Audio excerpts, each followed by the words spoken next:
Hi, I'm Sarah from Floral, and I'm going to show you guys a super easy way to tie up your bridal bouquets if you're DIYing your wedding.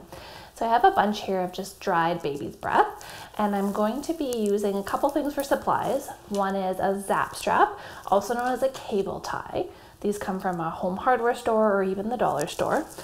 I've got some ribbon, and then this is not essential, but it's kind of nice to have some dedicated ribbon scissors because they're sharper and you'll get better cuts on your ribbon. So the first thing I'm going to do is take my cable tie and I'm going to put it around the bouquet.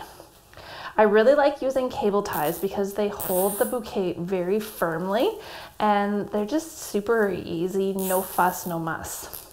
So I've got my cable tie on there now, just cutting it off. And as you can see, that holds it pretty firmly in place, like that bouquet is going to stay together. Then I've got my ribbon here. So the style that I'm going to show you right now is going to be with a long trailing ribbon. So I take my ribbon, find the middle, and then I wrap it around the bouquet and then cross in the back, come to the front, and then I just do a simple knot.